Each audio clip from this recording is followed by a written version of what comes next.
Ladies and gentlemen, fasten your seatbelts and prepare your taste buds as we embark on a relentless journey through the kingdom of brews. Welcome to the realm of intoxicating flavors and head-banging beer reviews. What's up, everybody? It's the Ginger Yeti. I'm checking in from home. Today, the beer I have for you is Beer for Humans. It's from Rheingeist Brewery. It's an easy hop ale, 4.5% alcohol. And on the back of the can, it says, "The beer, bright, crisp, and easy to like, featuring Mosaic and Centennial hops. The humans make the world go round. BFH helps humans and brews community." And then it says, "Scan to learn more." And there's a little QR code. I'll make sure to post that QR code up there. And I want to read to you a little bit about what the whole deal is of Beer for Humans. For 10 years that Rheingeist has been a company, community work has been a part of what we do. We believe that beer brings people together and have regularly used the brewery to facilitate this work. Beer for Humans is the next step in our ladder of community support, using what we do best, brew beer, to spotlight the incredible work happening in the communities that we serve. That's why we're introducing Beer for Humans, both a beer and the face of our charitable giving program. This Easy Hop Ale provides a platform to highlight great humans doing great things. Currently, Rheingeist donates to approximately 300 organizations per year, with each partnership varying in scope. Through Beer for Humans pint nights, in-kind donations, volunteer hours, emergency relief, DEI initiatives, event partnerships, and local membership engagement, we work to build partnerships with purpose. Each month, Rheingeist highlights local nonprofit organizations brewing positive change in the communities we serve. Every Wednesday in our Cincinnati tap room, from 5 to 8 p.m., you can receive a token with each pint purchase. Explore the featured organizations and vote for your nonprofit of choice by placing a token in their designated drop box. At the end of the month, each organization receives a donation based upon the amount of votes they receive, while the organization with the most votes receives a bonus. So that's kind of a cool thing.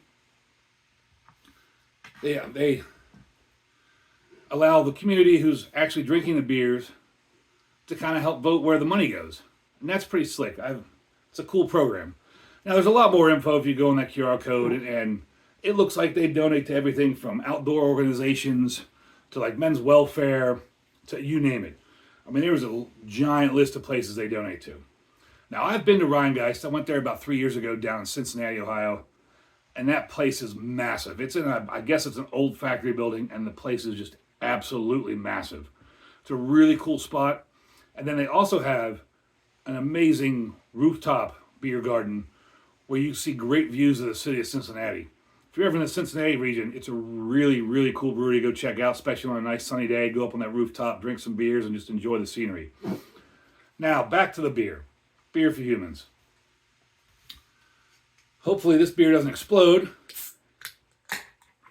On Untapped, it gets a 3.56 with 4.6 thousand check-ins. On Beer Advocate, it gets an 86, but there was only 16 reviews. And I'm just having a hell of a time pouring beers tonight. I've knob-headed this beer, another beer, and then the other beer I've done blew up on me. So might as well just hard pour it and get it over with, right? At least this time the glass I'm using is large enough to absorb all the head, not overflow everywhere. Wow, first of all, that is crystal clear. I mean, you can see right through that. A lot of nice carbonation, but I mean, you just see right through that. I don't even need to look at my abused and beat up SRM chart. That is absolutely a 1. That looks like your typical yellow fizzy piss water beer, like a Bud Light or a Miller Lite or something like that. Head, again, I knob-headed it, but still, that's a nice big white fluffy head. It's dissipating fairly quickly, which is good news for me, so I might be able to taste this beer in the next half hour. As far as the smell goes, a little bit grassy. There's some light grassy notes.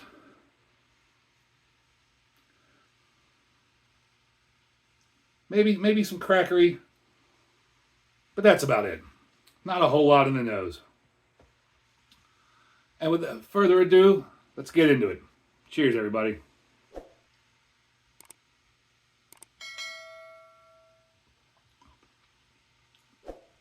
Light-bodied, but not as light as you'd expect. I mean, it does say this is a easy hop ale, so this is an ale. It's light-bodied, almost on the verge of medium, surprisingly, for as clear as it is.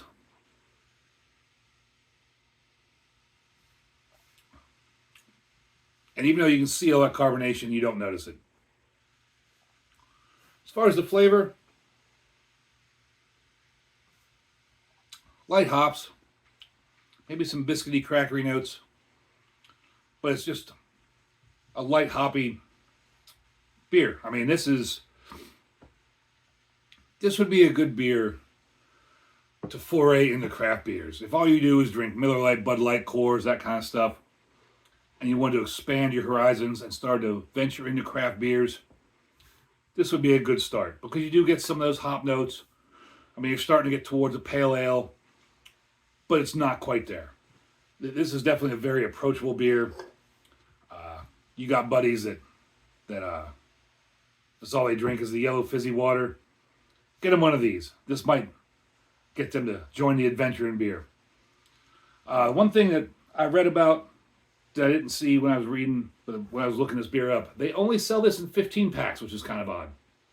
And I bought this at the local grocery store. I forget how much I paid for it. I was buying supplies for my Browns party. Had a bunch of friends come up, and we went to that Browns-Jets game last Thursday and decided to buy snacks and beers and things, and figured this would be a good drinking beer for on the train ride and tailgating and whatnot, and it definitely was. And once again, I am rambling on. So with that, thank you all for watching. If you like what you see, please hit that subscribe button. Please hit that like button. Let me know down below what you think of this beer. Have you had Rheingeist beers before? Have you been to the brewery? What do you think of breweries that are donating back to the communities? I think it's pretty cool. I like it when a brewery tries to reinvest back into the community that's supporting them. And with that being said, embrace the adventure.